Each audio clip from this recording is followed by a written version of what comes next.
से कर रहा है, एक भाषा से कर रहा है, लेकिन सब कर रहे हैं कॉमेडी। ये सब हास्य है, और हास्य के ये प्रकार। आपने सुना होगा, बचपन में पढ़ा होगा कि मैं महावीर हूं, पापड़ को तोड़ सकता हूं, गुस्सा आ जाए तो कागज को मोड़ सकता हूं। अब ये क्या है? नाम क्या है? महावीर। महावीर मतलब भगवान हनुमान जी, या महावीर और बड़े वीर, वीरों का भी वीर। मैं महावीर हूं और कर क्या सकता हूं? पापड़ को तोड़ सकता हूं, और गुस्सा आ जाए तो। अब ऐसा महावीर के आचरण होते हैं क्या? लेकिन हास्य में होगा। आगे और देखिए, सूरमा भोपाली। सूरमा भोपाली क्या है?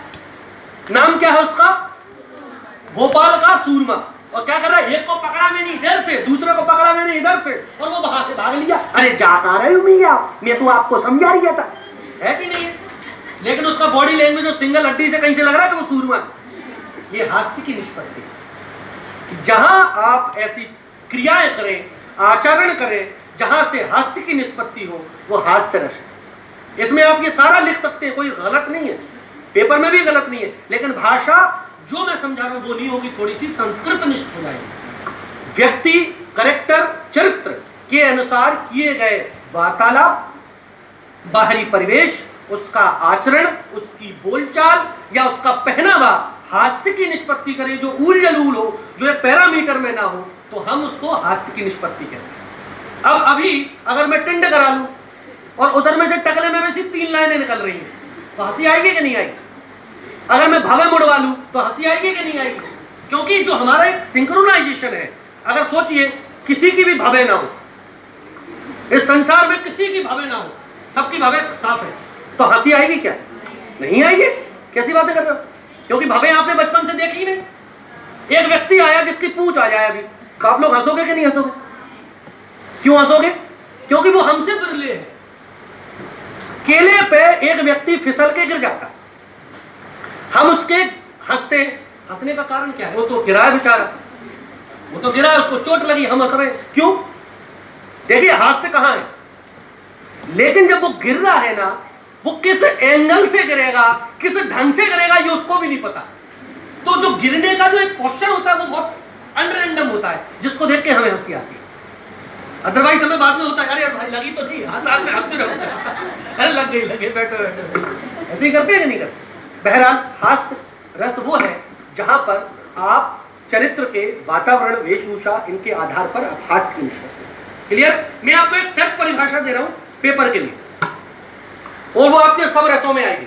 शायद आपने पढ़ी भी हो, सुनी भी हो, उसको याद कर लीजिए, आपका काम बन जाएगा। अगर भूल जाओ, ये उन बच्चों के लिए है जो पढ़ने में बहुत ज्यादा विद्वान है, जो थोड़ी मेहनत नहीं करना चाहते, उनको अपन विद्वान बोलते हैं क्योंकि वो पढ़ते नहीं, वो तो कहते सब हो जाएगा, है ना। जिनको डर होगा कि नहीं पेपर में हमारे नंबर कम आएंगे, वो पढ़ेंगे, तो उनको सब जो मैंने समझाया वो लिखना है। बाकी सरल वाली बात ये है कि रस कोई भी हो, आपको उसका स्थायी भाव पहले याद करना है, वो तो आपको है, अभी सुन लिया। अब उस स्थायी भाव का केमिकल रिएक्शन नहीं करते अपन, किसी चीज से मिलाना, दूसरी चीज से लेना, वो करना है। जैसे फॉर एग्जाम्पल आपको श्रृंगार रस की परिभाषा लिखनी है, तो श्रृंगार रस का स्थायी भाव क्या है? रति। तो आपने कहना है रति नामक स्थायी भाव का विभाव, अनुभाव और संचारी भाव, जितने प्रकार के भाव है ना, विभाव ये सुना होगा आपने, विभाव, अनुभाव और संचारी भाव, इनसे संयोग कराओ तो क्या बनेगा? बहुत अच्छे। अगर मैंने कहा हास्य रस बनाना, तो हास्य रस का स्थायी भाव क्या है? हास्य। तो हास्य नामक स्थायी भाव का विभाव, अनुभाव और संचारी भाव से संयोग करा दो तो क्या हो जाएगा? अब मैंने कहा करुण, करुण का स्थायी भाव शोक, शोक नामक स्थायी भाव का विभाव, अनुभाव, संचारी भाव से संयोग करा दो तो क्या बन जाएगा? मैंने कहा विवत्स, विवत्स का क्या है? घृणा, घृणा नामक या जुगुप्सा नामक स्थायी भाव का, ये सेट परिभाषा, ये जहर की पुड़िया है। लेकिन इसको लिखने के बाद फिर आप उसकी विशेषता लिखिए, जैसे मैंने श्रृंगार का बताया, हास्य का बताया, उसी तरह से करुण, शोक, ये सब है। चलिए, अपन ने 2 प्रकार के रस अभी कंप्लीट किए हैं। तीसरा करुण की बात करता हूं। करुण देखिए, म्यूजिक इंस्ट्रूमेंट हो या पहनावा हो या आपका एक ऐसी सिचुएशन जहां पर आपको रोना आए, है ना, उनका उदाहरण आप अपने नाटक में दे सकते हैं। ये आपका कर्म का चैप्टराइजेशन हो जाएगा। फॉर एग्जाम्पल, दुखी मन मेरे सुन मेरा कहना, जहां नहीं चैन वहां नहीं रहना, है ना। तो बहरहाल क्या है, करुण की कोई भी परिस्थितियां, माता और पिता का बिछड़न अगर हो रहा है, या बेटा और माँ उसका मिलन नहीं हो रहा है, तो ऐसे ही आपको ज्यादा डरने की या उसकी आवश्यकता नहीं है। आप अपने जीवन की परिस्थितियों में देखिए कि आपको रोना किन किन परिस्थितियों में आता है, आप कब कब उदास होते हैं, उन परिस्थितियों को साहित्यिक भाषा में लिख दीजिए कि एक माँ है, एक पुत्र है जो फौज में है और वो जा रहा है और माँ उसको विदा कर रही है, इतने पे ही हो जाएगा। है जाते हुए लम्हों, हम हमारे हिंदुस्तान का म्यूजिक जो पूरा है, जो संगीत पद्धति है या नृत्य है या जो कला है, वो पूरी इन पे डिपेंड है। इसलिए मैं आपको एक बहुत स्ट्रॉन्ग बात कहता हूँ, पूरे वर्ल्ड पर 19th सेंचुरी में हॉलीवुड सिनेमा छा गया। हॉलीवुड सिनेमा तो सुना है, वेस्ट की फिल्म है, लेकिन इंडिया पे नहीं छा पाया। उसका कारण था ये हमारे यहाँ के रस और भाव, क्योंकि हम तो वही देखना पसंद करेंगे जिसमें हमारा शाहरुख खान बिल्डिंग पे खड़ा होकर ऐसे कर रहा हो। हमें मतलब नहीं है दुनियादारी से, हमें तो वही हीरोइन अच्छी लगेगी जो सुंदर हो। ये कंसेप्ट अब बदला है, ध्यान रखिएगा। हमारे नायक की ये नाट्यशास्त्र में वर्णन है कि नायक के भी 4 प्रकार है, धीरोदात्त, धीर ललित, धीर प्रशांत और धीरोदत्त। कि मतलब गुणों में अच्छा हो, सदाचरण करने वाला हो। आप देखिए, कल्पना कीजिए, आप थोड़ा समझने की कोशिश कीजिए। वो आपको फिल्मों का उदाहरण इसलिए मैं ज्यादा दे रहा हूं कि आप समझ लें, क्योंकि नाटक आपने ज्यादा पढ़े नहीं है, देखे भी नहीं है। फिल्म में अमिताभ बच्चन जी बने हैं कुली, देखिए कुली फिल्म, बेल्ट लगाए हैं, और पूरी फिल्म में जितने नीट एंड क्लीन कपड़े, जितने चमक रहे हैं, स्त्री और प्रेस हो रखी है, इतनी कुलियों की होती है क्या? लेकिन होंगे, क्योंकि वो हीरो है। और उन पर एक किसी बड़े अमीर घर की लड़की का दिल आ जाएगा। मतलब हर एक टेम्पो टैक्सी वाले के ऊपर फिदा कौन होगी? करोड़पति बाप की लड़की। और हम लोग एक्सेप्ट करते हैं, लेकिन यथार्थ में ऐसा होता है क्या? लेकिन हर हिंदुस्तानी फिल्म देखने इसलिए जाता है कि ऐसा कभी होगा, क्योंकि हम स्वप्न में विचार करने वाले लोग। ये क्या है? ये हमारा रस और भाव है जो हमारे जीवन में रहता है, हम उसको अलग नहीं कर सकते। हम सपने में जाके हमेशा सोचते हैं कि अगले दिन हम प्रोफेसर बन जाएंगे और ये अवार्ड हमें मिल रहा होगा, तो सुबह उठ के जब उठते तो पापा जोड़ समझ रहे कि नहीं? ये हमारी स्थितियां, इस कारण से हॉलीवुड का सिनेमा हम पे नहीं छा पाया। बहरहाल, श्रृंगार, हास्य, करुण, वीरतापूर्ण क्रियाकलाप, वीरतापूर्ण युद्ध की चर्चा, वीरतापूर्ण आपका व्यक्तित्व। आप देख लीजिए पूरा दम दम धड़म धड़ैया रे, सबसे बड़े लड़ैया रे ओमकार। अब ये बीट ही अपने आप में क्या दे रही? एनर्जी दे रही, और एक वीरता को प्रदर्शित कर रही। अब यहाँ पर ऐसा चले धम धम धड़ैया रे, सबसे बड़े, और वो वीर भी सो जाएगा। सोगा या नहीं सोगा? तो संगीत, भाव, इनका प्रदर्शन ऐसे होता है। हम डायरेक्ट और इनडायरेक्ट वे में अपने कैरेक्टर को रिप्रेजेंट करने के लिए भाव पैदा करते हैं, वो म्यूजिक से हो। और देखिए, वीरता का अगर आना है तो रमदूला बजेगा, बड़े बड़े ड्रम बजेंगे, तब जाके वो रोंगटे खड़े होंगे, फील आएगा। और फिर एक्टर भी सिंपल, एक मैं आपको एक्टिंग करके दिखाता हूँ। एक एक्टर है जो सिंपल एक स्टेप करेगा, इधर से आया और नॉर्मल आके रैंप वॉक किया, ऐसे देखा और पीछे चला गया, ठीक है? अब एक बार सब ताली हो जाओ।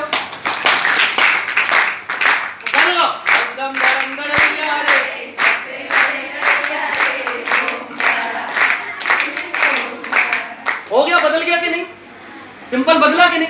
कुछ नहीं किया उस एक्टर ने, लेकिन पीछे से बैकग्राउंड म्यूजिक इतना पावरफुल था, अन्य सारी स्थिति तो वो वीरता आ गया। तो ये सारी क्रियाकलाप, ऐसे आचरण, वस्त्र, अलंकार, इन सब का इस्तेमाल हम अपने वीर रस को प्रदान करने के लिए करते हैं। चाहे वो संगीत हो, नृत्य हो, उसी तरह से आप लोग अभिनय में करते हैं, अपनी आंखों के माध्यम से, अपनी भवों की मुद्राओं के माध्यम से, आपके हाथों के जेस्चर्स के माध्यम से, हस्तपटा को मुद्रा क्या। पहला श्रृंगार, हास्य, करुण, वीर, रौद्र, विभत्स, घृणा वाला स्थिति। सेम परिभाषा मैंने आपको समझा दी, वो सेट कर दीजिएगा। उसके बाद उसमें प्रकार लिख दीजिएगा। ज्यादा समझ नहीं आए तो आपके इर्द गिर्द जितना अनुभव है उसको साहित्यिक भाषा में लिखिए, आपका रस कंप्लीट हो जाएगा। क्लियर है? रस को बाइंड अप करें, आगे बढ़े। देखिए नाट्यावतरण, भाव, रस। अब आते हैं हमारे चैप्टर पे, अभिनय पे। ठीक है, अभी इनमें से कुछ पूछना तो नहीं है। 2 मिनट का ब्रेक। सर मेरे को थोड़ी सी कर पाओगे, ये मैं चैलेंज दे रहा हूं।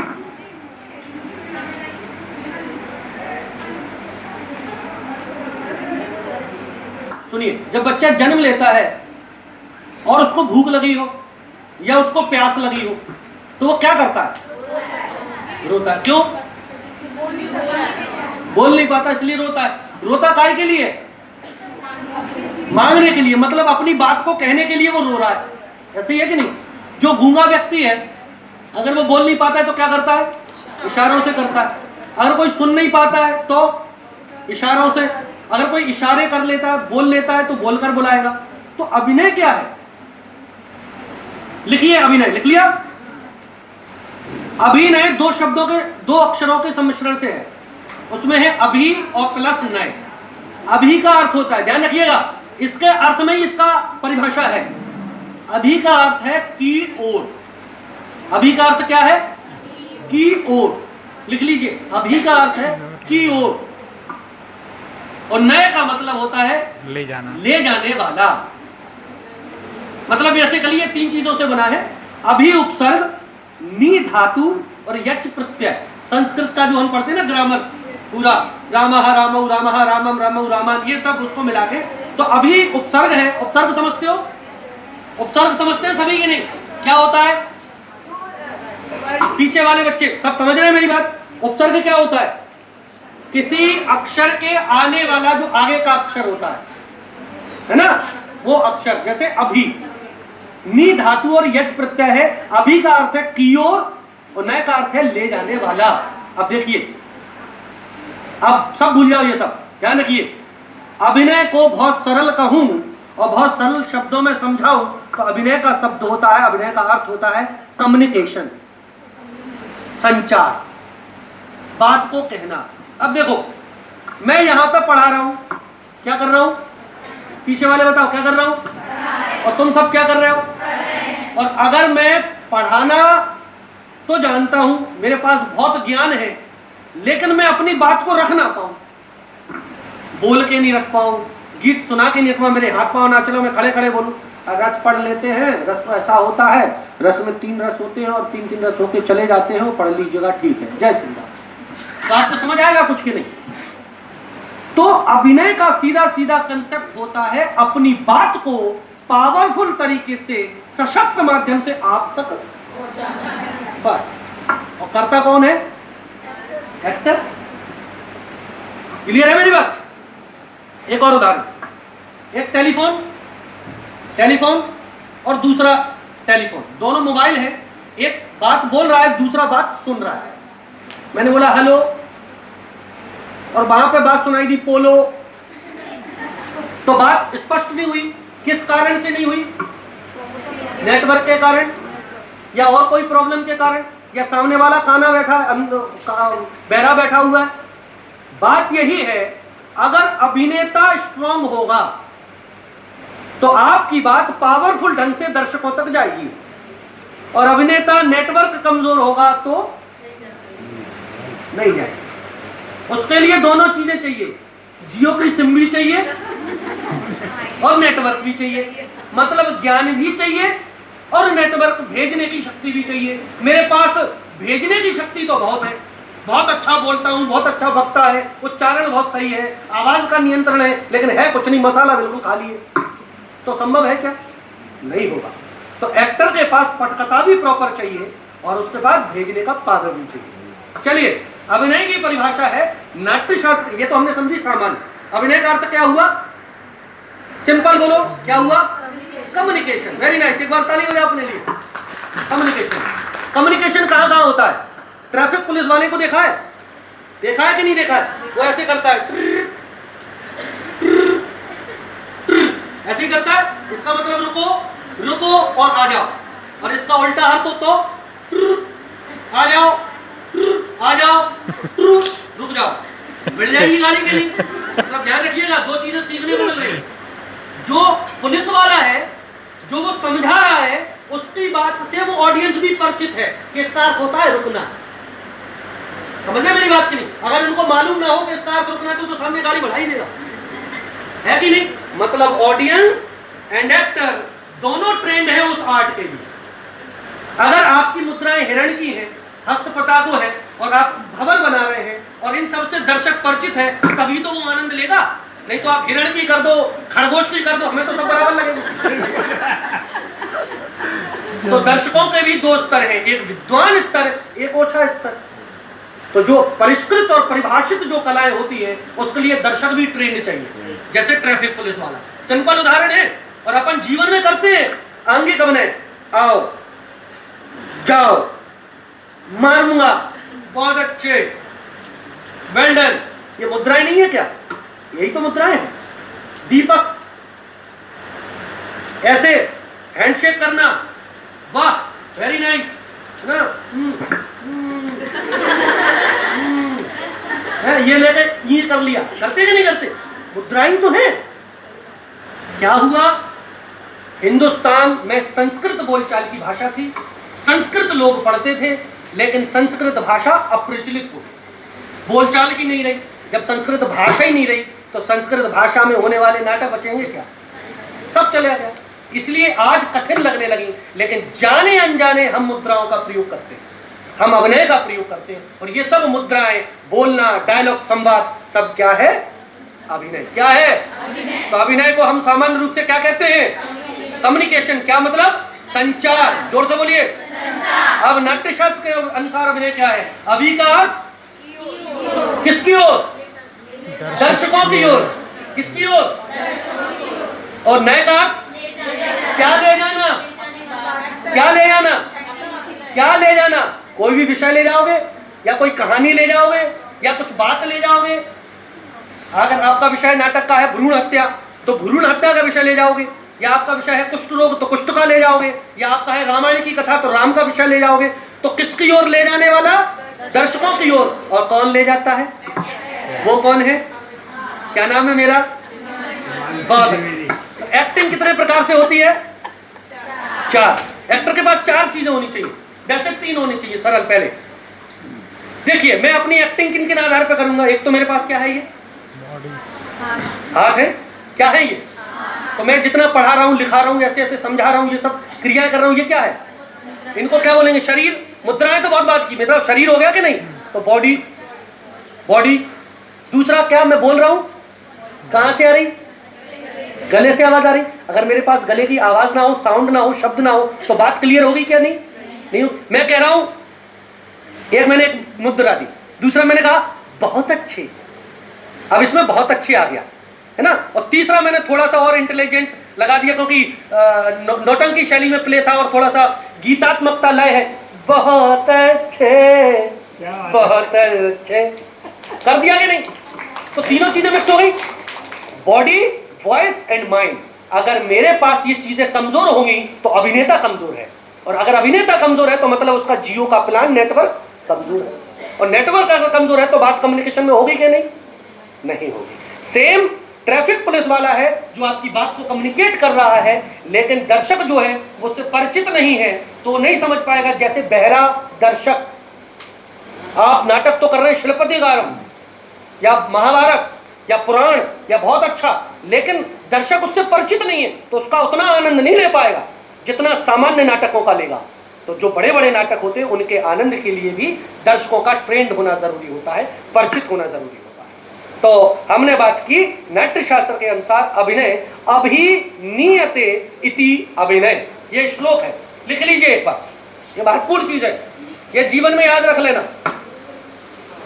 अभिनय के बिना आपका पारा नहीं होगा। बच्चा अभिनीयते इति अभिनय, अभिनीयते इति अभिनय। अब देखिए, मैंने आपको एक उदाहरण दिया,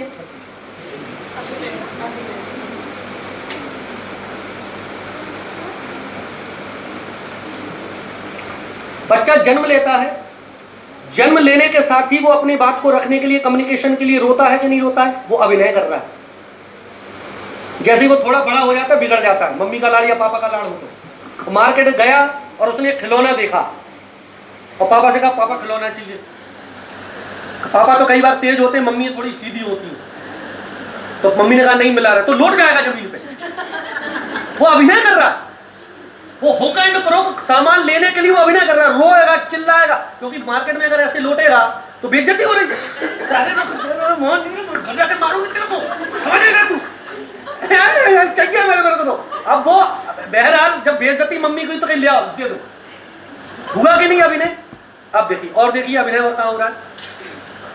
आप घर पे सुबह उठे, जैसे ही घर पे उठते हैं आपने माता पिता को देखा, बहन भाई को देखा, आपका नेचर अलग था, आपने उनको प्रणाम किया, नमस्कार किया, और आप बाहर आए और आपके कोई प्रेमी या आपके कोई बॉयफ्रेंड या आपको कोई मेरी कोई गर्लफ्रेंड मिल जाएगी तो हमारा रिएक्शन बदल जाएगा कि नहीं बदल जाएगा? सुबह क्या हाल है, हेलो, नेचर बदल गया। और जैसे ही सामने से हमारे गुरुजी आ गए, गुरुजी प्रणाम, बिल्कुल ऐसे शब्द कि आप जैसा कोई सदाचार ही नहीं है, कोई बदल गया कि नहीं? अब आपकी शादी हो गई, शादी में आप अपनी सासू माँ की तरफ है, पति से आती है, पति से नहीं, अरे बहुत खराब है, अरे जी मम्मी ना सुनती नहीं, मम्मी ऐसा कह रही थी, वैसे कह रही थी, ऐसा नहीं है। और जैसे माता जी प्रणाम, बदल गई कि नहीं? पति के सामने आपका व्यवहार अलग, माता के सास के सामने व्यवहार अलग, ससुर आ गया उसका अलग। मतलब जितने लोग आपको समाज में मिल रहे हैं उनके अनुसार आप एक्टिंग कर रहे हो कि नहीं कर रहे हो? अब जाने अनजाने आप अब नहीं कर रहे थे, आप इंटरव्यू देने जाओगे तो अभिनय करोगे। अब मैं यहाँ पढ़ा रहा हूँ, मैं पढ़ाने का अभिनय कर रहा हूँ और कुछ लोग पढ़ने का अभिनय कर रहे हैं, समझ कुछ नहीं आ रहा, लेकिन मुंडी ऐसी हिल रही है जैसे दुनिया के सबसे बड़े प्रकांड वही है। अरे सर क्या पढ़ाया है, घर जाके क्या पढ़ाया था, पता नहीं पढ़ाया था, क्या पढ़ाया ये नहीं पता। तो समझ रहे मेरी बात के लिए? तो दिस इज कॉल्ड अभिनय। अभिनय व्यक्ति जब जन्म लेता है और जब तक वो मर नहीं जाता तब तक अभिनय होता है। बस इसमें दो चीजों का ध्यान रखना है, एक सात्विक और एक कायिक। जो अनुभव मैंने पढ़ाया कि अगर तुम सच्चे मन से अभिनय करोगे, सच्चे आचरण से अभिनय करोगे तो वो सफल होगा, और नकली मन से करोगे तो असफल होगा। अगर मैं पढ़ा रहा हूं तो मुझे सात्विकता के साथ तुम्हें पढ़ाना पड़ेगा, तब जाके तुम्हें समझ में आएगा। और अगर तुम्हें पढ़ना है तो सात्विकता के साथ ही पढ़ना पड़ेगा, तब वो अभिनय सफल होगा। अदरवाइज मेरा भी अभिनय असफल है और तुम्हारा तो है ही है। तो ये जीवन में गांठ बांध लो, अगर पढ़ना है तो सच्चे मन से पढ़ो, काम करना है तो सच्चे मन से करो, गुरुजी का सम्मान करना है तो सच्चे मन से करो। ऐसा नहीं मुंह पे तो गुरुजी पीठ पीछे गाली बच रहे, ये नहीं करना है, माता पिता का भी नहीं करना है। यही सदाचार ही असली अभिनय है, और यही असली अभिनय का हम बार बार इस्तेमाल करते हैं। अब यहाँ पे एक चीज और महत्वपूर्ण हो जाएगी, नाटक में जो कुछ अभिनय होता है वो सब नकली होता है। नाटक में कुछ भी रियल नहीं है, there is no real in drama. Drama में सब अनरियल है, लेकिन उस अनरियल को हम रियल करने की कोशिश करते हैं। मैं एक पिता का किरदार कर रहा हूं, मैं एक राजा का किरदार कर रहा हूं, मैं एक भिखारी का किरदार कर रहा हूं, मैं एक हिजड़े का किरदार कर रहा हूं, या मैं एक महिला का किरदार कर रहा हूं, लेकिन वास्तव में वो नहीं हूं, ना मैं उस परिस्थिति में हूं। लेकिन अगर उस परिस्थितियों में मैं ढल जाऊंगा, घुल जाऊंगा, और आप लोग देखकर ये कहेंगे अरे वाह यार वाह, क्या भिखारी बना यार, या क्या भिखारी है, या क्या राजा है, तो वो नकली था लेकिन वो क्या असली हो गया, और आप उस पर फील करेंगे। यही अभिनय। क्लियर? तो नाट्य शास्त्र के अनुसार बात कही। ये सब आप लिख सकते हो कि व्यक्ति के जन्म से लेकर मृत्यु पर्यंत तक अभिनय करता है। अभिनय का सीधा मतलब होता है संप्रेषण। जब बालक जन्म लेता है तो रोकर अपनी बात को संप्रेषित करता है, बड़ा होता है तो किस ढंग से सास बहू ससुर ननद, प्रैक्टिकल एग्जाम इंटरव्यू सब। अब देखिए आप स्वभाव से थोड़े से क्रोधी किस्म के हैं, लेकिन आप इंटरव्यू देने जाओगे तो अब आप कई बच्चे होंगे गुर्जर, ठाकुर, यादव, राजपूत, वहां चले गए और डांस आप कर रहे हैं, उनका चलो दिखाओ कौन सा देखेंगे, कौन सा डांस कराए बेटा, कोई श्रृंगार का कीजिए। अच्छा, आपका अगर टोनल क्वालिटी ऐसी है तो सामने वाला इंटरव्यू आप एग्जामिनर आपको अच्छे नंबर देगा क्या? नहीं देगा। तो आपको अपने स्वभाव के अनुसार परिवर्तन करना पड़ेगा, भले ही चाहे हमारा ब्लड जो है वो ठाकुर खानदान का है। समझ रहे हो? ये जेनेटिक पोजीशंस होती हैं, क्योंकि व्यक्ति का नेचर उसके परिवार से भी डिपेंड है। लेकिन अभिनय आपको प्रतिपल करना है। अभिनीयते इति अभिनय, नाटकीय कार्य व्यापार को दर्शकों तक संप्रेषित करना ही अभिनय है। क्लियर है ये बात? क्या बोला है मैंने, एक बार बता दीजिए, अभिनय क्या हुआ? इतना कुछ बोल दिया अभिनय के बारे में, एक आध बता दीजिए 2-3 लाइन। अभिनय वो होता है जो हम अपनी बॉडी के अनुसार इंसान को देख के परिवर्तन कर लेते हैं। माता पिता, दोस्त, भाई बहन सबके अनुसार अपना अपना चेंज होता जाता है। वेरी नाइस, ताली बजाओ एक बार। दूसरा और कोई बताइए, दूसरा और क्या बताया अभिनय के बारे में? अरे भूल गए, टेलीफोन क्या होता है? कम्युनिकेशन, ताली बजाई कम्युनिकेशन के लिए। और उसके बाद और क्या बोला? औरों तक भेजना, ये भी अभिनय। और क्या होता है अभिनय? पटकथा को भेजना, जो बात हम कहना चाह रहे हैं। अच्छा, अभिनय करता कौन है? एक्टर करता है। किन किन माध्यम से करता है? Body, voice and mind. अब माइंड नहीं समझाया था मैंने। माइंड क्या होता है? माइंड का मतलब होता है ज्ञान, लिटरेचर। माइंड का विकास तब होगा जब आप साहित्य पढ़ेंगे, जब आप ये किताबें पढ़ेंगे। व्यक्ति तो अभिनय करता ही करता है, लेकिन आपसे किसी ने पूछ लिया कि आपने कौन सा अभिनय किया, तो आप बता पाओगे मैंने सात्विक किया, मैंने कायिक किया, मैंने नाट्यशास्त्र के हिसाब से किया, या आप कंटेम्परेरी डांस करते हो। तो आपने डांस तो किया, गुरुजी ने समझा दिया, आपने पढ़ लिया और कर लिया, लेकिन किसी ने आपसे पूछ लिया तो कैसे बता पाओगे कि इसमें कथक इतना था, भरतनाट्यम इतना था, क्रिएटिव डांस इतना था, उसमें ये कंपोजिशन थी, ये रायगढ़ घराने का था, ये जयपुर घराने का को मिक्स हो गया। ये तब बता पाओगे जब आपका साहित्य का मेंटल ज्ञान ज्यादा होगा। इसलिए माइंड पढ़ना पड़ेगा। तो बिना पढ़े लिखे कोई कला नहीं सीख सकते। अगर कोई इस गलत फहमी में आया, डांस में जा रहे हैं, पढ़ना नहीं होता है, डांस करना होता, तो गलत फील्ड में। हिंदुस्तान में परंपरा है, कहते हैं कि जो विद्वान होते हैं वो मैथ ज्वाइन कर लो, जो क्रीम, मलाई, मैथ, दूध, साइंस, बायोलॉजी, और जो बाद में मठा बचता है, दही, बिल्कुल लस्सी, वो आता है आर्ट कलाओं में। और आपको सच बताएं, प्योर मक्खन और मलाई ही काम करता है, लस्सी वस्सी नहीं चलेगी यहाँ पे। बिना पढ़े कुछ नहीं कर पाओगे, ये गलत फहमी है। नहीं तो आप सिर्फ एक छोटे स्तर के नचैया गवैया बन के रह जाओगे और समाज में आपकी स्थिति वही रहेगी।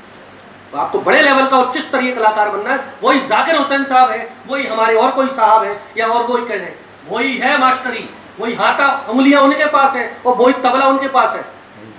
बस रियाज, प्रैक्टिस और ज्ञान की बात है। बहरहाल अब बात करते हैं नाट्यशास्त्र के अनुसार अभिनय 4 प्रकार के होते हैं। याद हो तो नाम बताइए, कोई जानता हो? यस्य वाचकम सर्वांगांगमयम आहार्यम चंद्र तारा दीप्तम नमः सात्विकम शिवम। संपूर्ण ब्रह्मांड जिसका अंग संचालन है, शिव जी को समर्पित कर दिया भरत मुनि जी। और खासतौर से ये अभिनय दर्पण का श्लोक है। तो कहते हैं कि संपूर्ण ब्रह्मांड जिसका अंग संचालन है। अपन तो अपने बॉडियों की बात करते हैं, वो तो कहते हैं पूरा ब्रह्मांड में जो कुछ चल रहा है ना, जितनी एक्टिविटीज है, वो सब उसका अंग है। संपूर्ण ब्रह्मांड जिसका अंग संचालन है, समग्र वांग्मय, जितना कुछ साउंड है इस प्रकृति में, वो सब उसके संवाद है। आंगिकम भवनम यस्य वाचकम सर्वांग वांग्मयम आहार्यम चंद्र तारादि। और कॉस्ट्यूम, कपड़े क्या है? चांद और तारे। आहार्यम चंद्र तारादि तम नुमः सात्विकम शिवम। ऐसे शिव की स्तुति में, ऐसे सात्विक शिव की स्तुति में नाट्याभिनय प्रस्तुत है। और 4 प्रकार के शिव की क्वालिटी को देखकर ये 4 प्रकार के अभिनय नाट्यशास्त्र में बटे हैं। पहला कौन सा? आंगिक, दूसरा वाचिक, तीसरा आहार, चौथा क्लियर है? सब बोलिए पीछे वाले। आंगिक, वाचिक, सात्विक, आहार, या आंगिक, वाचिक, आहार और सात्विक। क्लियर है? आ रहा पीछे वालों को समझ में? पीछे वाले ज्यादा योग्य है। एक बार पीछे वालों के लिए ताली हो जा दो। मेरी सबसे ज्यादा नजर आप सब पे है। चलिए पहला पॉइंट क्या है हमारा? आंगिक। देखिए आंगिक अभिनय क्या है। मैंने आपको बताया जीवन में हम जो कुछ, ये हाथ मेरे हिल रहे हैं, आप ऐसे ऐसे कर रहे हैं, ऐसे बैठ गए, कोई ऐसे बैठा है, किसी को समझ नहीं आ रहा, कोई ऐसे ऐसे कर रहा है। आंगिक अभिनय चल रहा है कि नहीं चल रहा? हाथों से ही चल रहा है। ये गर्दन हिल गई, अंग में ही है ना। शरीर के अंगों द्वारा किया जाने वाला जो अभिनय है वो आंगिक अभिनय है। या आप एक और बढ़िया भाषा प्रयोग कर सकते हो कि ऐसा नाटक जिसमें शरीर के या शारीरिक अंगों की प्रधानता हो, इस्तेमाल ज्यादा हो, वो आपका आंगिक अभिनय। जैसे आप सब अभिनय करते हो, डांस वाले, हम भी सब अभिनय करते हैं, लेकिन आपके अभिनय में अंगों का, हस्त मुद्राओं का संचालन ज्यादा रहता है, तो आप जो परफॉर्म करते हो, जो कला प्रदर्शित करते हो, वो आंगिक अभिनय प्रकार है। तो आंगिक अभिनय की बहुत सरल परिभाषा बन गई क्या? ऐसा प्रदर्शन या ऐसा नाटक जिसमें शारीरिक अंगों की प्रधानता ज्यादा हो, वो क्या हो गया? बहुत अच्छे। नाट्य शास्त्र के हिसाब से आंगिक के भी 3 प्रकार हैं। अब डरना नहीं है, अब इसको समझना है बहुत सरल भाषा में। 3 प्रकार है। ब्रेक तो नहीं चाहिए 5 मिनट का, 2 मिनट का, हैवी तो नहीं हो रहा। ब्रेक चाहिए क्या? पढ़ लोगे? आगे बढ़ते हैं। आंगिक अभिनय के 3 प्रकार मालूम है किसी को? ध्यान से सुनिएगा, लिखिए। अंग, अंग, उपांग एंड प्रत्यांग। वेरी नाइस, बहुत अच्छे। अंग, उपांग एंड प्रत्यांग। अंग क्या होते हैं?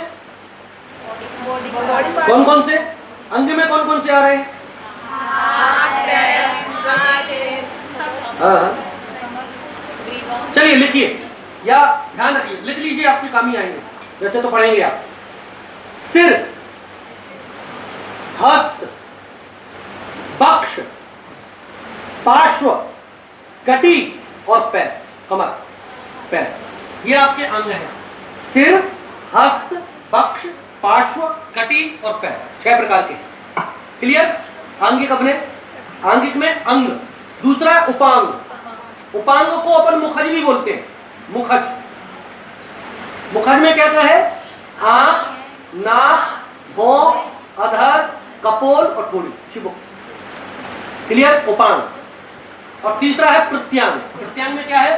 कंधा, बाजू, पीठ, उदर, उरु और जंघा। उरुभंगम नाटक सुना होगा, सुना है उरुभंगम? भास का एक नाटक है उरुभंगम, जहां पर दुर्योधन वो इशारा करते हैं कृष्ण, इसके उरु पे आप भंग कीजिए तब जाके ये मरेगा, और बीच को गदा मारते हैं। आपने सुनी होगी महाभारत में कहानी कि जो गांधारी जो थी वो बुलाती हैं कि आप दुर्योधन पूरे आ जाना और इसको देखूंगी तो इसका पूरा शरीर वज्र का बन जाएगा। लेकिन कृष्ण उसको एक कृष्ण चौकी, महाभारत में अगर आप देखेंगे तो कृष्ण ने नेता का किरदार निभाया है। सबसे ज्यादा राजनीति अगर किसी ने की है तो कृष्ण ने की है। तो कृष्ण जाते हैं दुर्योधन के पास, कहते पागल है क्या, मम्मी के सामने नंगा जाएगा? कहते हैं तो कहते नग्न मत जाओ, और वो बहरहाल एक कपड़ा वपड़ा लगा के चला जाता है और अल्टीमेट उसका वो पोर्शन जो है वो कमजोर रह जाता है और इस उरु वाले पोर्शन को वो बाहर करते हैं, उसकी मृत्यु। उरुभंगम। तो कंधा, बाजू, पीठ, उदर, उरु और जंघा। अब इनके भी बहुत प्रकार हैं, इनके भी बहुत डिस्क्रिप्शन है, इस पर तो ज्यादा नहीं जा पाएंगे, लेकिन इनके नाम जरूर आप स्मरण कर लीजिए। मैं इसको रटंत नहीं बोलूंगा, लेकिन इसको स्मरण करना पड़ेगा, पढ़ना पड़ेगा। आंख, नाक, भौं, अधर, कपोल, ठोड़ी, कंधा, बाजू, पीठ, उदर, उरु और जंघा। जैसे आप कहोगे सिर, तो सिर के 13 प्रकार, सिर के भी 13 प्रकार हैं। आकंपित, कंपित, दुत, विद्युत, परिवाहित, जो आप घुमाते हैं पूरा सब, तो आकंपित, कंपित, दुत, विद्युत, परिवाहित, आधूत, अवधूत, अंचित, नियंचित, प्रावृत, लोलित और क्षिप्त। 13 प्रकार के सिर की मुद्राएं। फिर भावों की 72 प्रकार की मुद्राएं, 36 प्रकार की आंख की मुद्राएं, फिर 64 प्रकार की हस्त मुद्राएं। 64 में भी संयुक्त हस्त की कितनी है? डांस वाले जल्दी बताओ। 28। असंयुक्त हस्त की और नृत्य हस्त की पढ़िए। सॉरी, मैं एक चैप्टर भूल गया आपके रस में। रस में मैंने आपको 8 प्रकार के रस पढ़ा दिए, नवारस नहीं बताया। नवारस जो है उसका नाम होता है शांत, और शांत का स्थायी भाव है निर्वेद। अब देखिए, एक तो सिंपल आपने मुद्रा ली और ऐसे परफॉर्म कर दिया शांत, ये तो आंगिक अभिनय हो गया। लेकिन इंटरनल अगर आप सात्विक और शांत प्रकृति में जाओगे तो ये अभिनय में संभव नहीं है, क्योंकि अभिनय अगर आपने किया और आप ये सोच रहे हैं कि मैं निर्वाण की स्थिति में चला जाऊं, निर्वेद की स्थिति में चला जाऊं, मतलब पीस ऑफ माइंड, आपके दिमाग में कुछ ना रहे। अरे एक्टर जब परफॉर्म करता है तो उसको ये भी ध्यान रखना होता है कि अब ये एक्टर का संवाद आने वाला है, अब मेरी विंग्स में एग्जिट होगी, अब इसके बाद ये बन रहा है और मुझे प्रॉपर्टी यहाँ रखनी है। जब दिमाग में आपकी ये सब चल रहा है तो आप सात्विक कहाँ रहे, तो निर्वेद कहाँ रहे? तो इस कारण से शांत को नाट्य शास्त्र के अनुसार वो रस नहीं माना गया। लेकिन वाद के कुछ विद्वान हैं जो साहित्यिक दृष्टि से शांत को रखते हैं। लेकिन प्रदर्शन नहीं हो सकता शांत का। समझ रहे हैं मेरी बात की नहीं? शांत का प्रदर्शन नहीं हो सकता। इसके बाद आगे के विद्वानों ने बहुत सारे और भी रस कहे। वात्सल्य नाम का एक रस आया था। एक रस मैं भी बता रहा हूं आज, साहित्य किताब में नहीं है, लिख लो उसको, निंदा रस। देखिए, अगर आपकी किसी की बुराई करने पे जो आनंद मिले उसको निंदा रस कहते हैं। इसका साहित्य में कोई जिक्र नहीं है, लेकिन इस तरह से मूल रूप से नाटक के 8 प्रकार नाट्यशास्त्र के हिसाब से। और नवा रस इसलिए एक्सेप्ट नहीं है क्योंकि वो निर्वेद है, निर्वाण की स्थिति वो संभव नहीं होती। बहरहाल हम आंगिक अभिनय पढ़ रहे हैं। आंगिक के 3 प्रकार, अंग, उपांग, प्रत्यांग। क्लियर है? अंग के 6 प्रकार, प्रत्यांग के 6 और अंग उपांग के 6 और प्रत्यांग के 6। क्लियर? दूसरा पॉइंट लिखिए, वाचिक अभिनय। वाचिक चैप्टर में वाचिको भी नयो वाचाम यथा भाव मनुक्रिया। वस्तुतः रंगमंच पे जो कुछ बोला जाता है वो सब वाचिक अभिनय। ध्यान रखिएगा, बहुत सरल भाषा में बता रहा हूं। मंच पर, स्टेज पर जो कुछ भी डायलॉग संवाद आते हैं वो सब क्या है? वाचिक अभिनय। जरूर नहीं है कि वो संवाद के माध्यम से ही आए। अगर कोई संगीत भी आ रहा है तो भले ही चाहे वो ध्रुवागान या संगीत का प्रकार रहेगा, लेकिन अल्टीमेट वो भी वाचिक अभिनय कहलाएगा। वाचिक अभिनय में आपकी ग्रामर आती है, व्याकरण आती है। जैसे एक एक्टर है और नाटक आप कर रहे हो संस्कृत का, तो संस्कृत का अगर आप संवाद बोल रहे हो तो आपकी भाषा, शब्दावली शुद्ध होनी चाहिए। अगर आप हिंदी में नाटक कर रहे हो तो आप उत्कृष्ट हिंदी बोलिए, अशुद्ध नहीं चलेगा। अगर आप उर्दू का इस्तेमाल कर रहे हैं तो खालिश उर्दू आनी चाहिए, नुक्ते प्रॉपर लगने चाहिए। अजीजों, खानदान कैडमस की बेल पर खिलने वाले नए फूलों, इस फरियाद का मकसद क्या है? ये शाखें, ये फूलों के हार, ये शहर में फैला हुआ मुकद्दस धुआं किस लिए? कर्ब-ओ-याज की गम्माजी करने वाली चीखें, या अजीजों जो बहरहाल बला बला बला। तो उर्दू हो। अगर आप बुंदेली कर रहे हैं, कहा भैया कितने जा रहे हैं, हम तुम्हें बहुत देर से देख रहे हैं लेकिन तुम दिख नहीं रहे, तो बुंदेली भी प्योर बोलिए। पंजाबी बोल रहे हैं, पंजाबी भी शुद्ध होनी चाहिए। मराठी बोल रहे हैं, मराठी शुद्ध होनी चाहिए। भाषा का जो विद्रुपता है वो वाचिक अभिनय में आएगा। इसके बाद वाणी, स्वर भेद, काकू भेद, अलंकार भेद, ये सब आपके आएंगे। स्वर का उतार चढ़ाव कितना रहेगा, टेम्परामेंट कितना रहेगा। जैसे अब मैं आपको कॉमेडी का एक उदाहरण दे रहा था अभी। एक बड़ा पुलिस वाला, बड़ी बड़ी मूंछ है और उसने लगा रखा और ऐसे आया और आते ही साथ बोले, हास्य उत्पन्न हुआ कि नहीं? शरीर कुछ और कह रहा है और वाणी, लेकिन अगर उसकी आवाज यही हो, अरे बहुत देर से तुम्हें देख रहा था, तुम मिल नहीं रहे हो, मुंह तोड़ दूंगा तुम्हारा, बदल जाएगा कि नहीं? अब देखिए, राम और रावण, अगर राम बोलेंगे तो राम की वाणी में सरलता, सौम्यता रहेगी। राम मुस्कुराहट रखेंगे चेहरे पे। सीते कहाँ थी? प्रियंवदे, हम बहुत देर से इंतजार कर रहे हैं। बहरहाल कुछ भी। और रावण ऐसे ही बोले, कहाँ थी मंडोदरी? बहुत देर से देख रहा है। लगेगा क्या रावण? रावण तो आते ही साथ बनेगा, कोई होगा कि नहीं होगा? ये वाणी है। तो वाणी में बहुत सारे हिंदुस्तान के किरदार मिलेंगे आपको। आप देखिए, आप ज्यादा नहीं देखिए, आप अपने घर को ऑब्जर्व कीजिए। आपके घर में 15 लोग हैं और 15 लोगों की हंसी नोट कीजिए। चाहते ही आपके ऐसे कुछ लोग ऐसे विचित्र हंसते होंगे जिनकी हंसी देख के आपको हंसी आ जाती होगी, है ना? कुछ लोग बिल्कुल है, मतलब गुस्से वाली बात है।